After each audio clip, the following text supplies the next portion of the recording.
हिमालय की पहाड़ियों में चिंतामणपुर का एक गांव हुआ करता था। इस गांव में बहुत सारे पशु पक्षी रहा करते थे। इसी गांव में एक टूनी नामक भिखारन चिड़िया भी रहा करती थी। टूनी चिड़िया के बहुत ही छोटे छोटे दो बच्चे थे। का पालन पोषण वो भीख मांग कर किया करती थी। आज से 2 साल पहले तक टूनी चिड़िया एक बहुत ही सुखी संपन्न परिवार की बहू हुआ करती थी।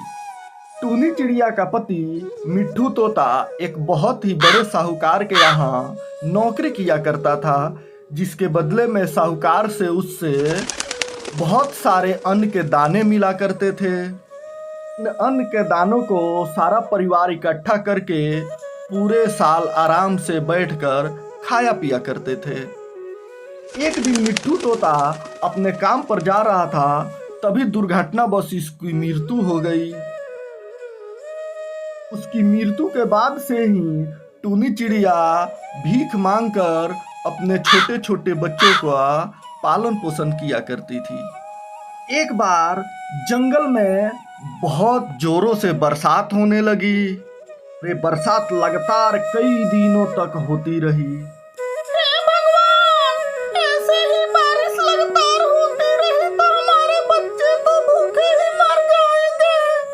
थोड़ी बहुत भी बारिश अगर छूटती तो मैं पास पड़ोस के पेड़ों पे जाके थोड़ा भीख मांग लाती। इतनी बारिश में मैं क्या करूं, कहाँ जाऊं? अरे माँ, हमें भूख लगी है, कुछ खाने को दे दो माँ, बहुत जोरों से भूख लगी है।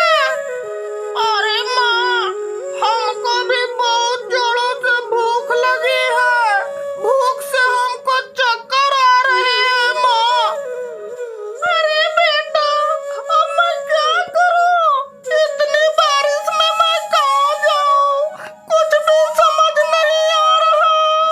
हे भगवान, कोई तो रास्ता दिखाओ। फिर थोड़ी सी बारिश धीमी होती है तो वह अपने पेड़ से उड़कर दूसरों के घरों में भीख मांगने के लिए जाती है। कालू भैया, थोड़ा कुछ अन्न के दाने दे दो, मेरे बच्चे कई दिन से भूखे हैं, उनके खाने के लिए कुछ भी नहीं है मेरे पास। अरे चल चल, हट हट यहाँ से। अरे बरसात में सबके पास अन्न की कमी हो जाती है, हम तेरे लिए कहाँ से लाए अन्न? हमारे लिए ही कम पड़ जाएगा। चल यहाँ से, नहीं मिलेगा तुझे अन्न के दाने। फिर टूनी चिड़िया निराश होकर चील के यहाँ जाती है। अरे चील भैया, कुछ अन्न के दाने दे दो, मेरे बच्चे कई दिन से भूखे हैं, भूख से होकर आ रहे हैं भैया।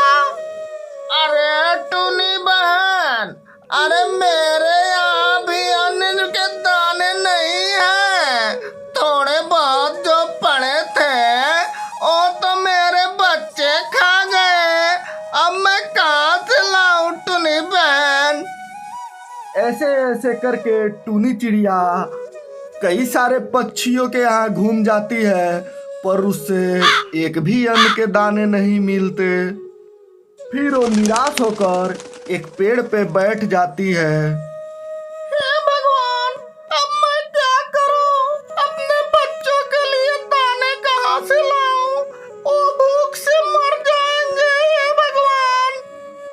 इतने में उस पेड़ के नीचे से एक बहुत ही बड़ा घड़ा उत्पन्न होता है और वो घड़ा बोलता है, अरे बिटिया, अरे मैं तुम्हारी दुख भरी दास्तां बहुत देर से सुन रहा हूँ बिटिया। आओ, मैं तुम्हारे लिए अन्न के दाने की व्यवस्था करता हूँ। टूनी चिड़िया उस घड़े के पास जाती है और बोलती है, अरे घड़ा, अरे आप मेरे लिए अन्न के दाने की व्यवस्था कैसे कर सकते हो? आप तो मिट्टी के घड़े हो। अरे नहीं बिटिया, मैं एक मायावी घड़ा हूँ। अगर मैं जो चीज चाहूँ वो चीज अपने अंदर से उत्पन्न कर सकता हूँ। फिर घड़ा अपने अंदर से बहुत सारे अन्न के दानों को निकालता है और टूनी चिड़िया को दे देता है। अरे वाह घड़ा, आपने तो कमाल कर दिया। आप तो सच में एक मायावी घड़ा हो।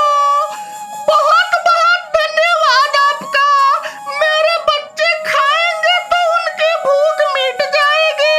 इतना दाने तो बहुत है उनके लिए। इस पर घड़ा बोलता है, अरे नहीं बिटिया, अरे मुझे भी साथ ले चलो।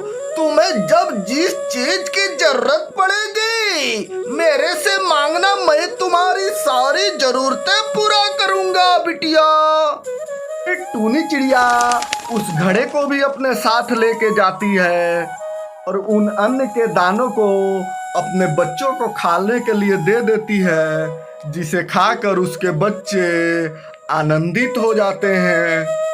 और टूनी चिड़िया भीख मांगने के लिए कहीं भी नहीं जाती। जिस भी चीज की जरूरत पड़ती है वो घड़े से मांग लेती है। वो घड़े की मदद से अपने लिए एक बहुत ही सुंदर घोंसले का निर्माण करवा लेती है। जंगल में रहने वाले और भी बहुत सारे पक्षी जो खाने पीने की व्यवस्था करने में असहाय हैं, उन सभी की मदद किया करती है।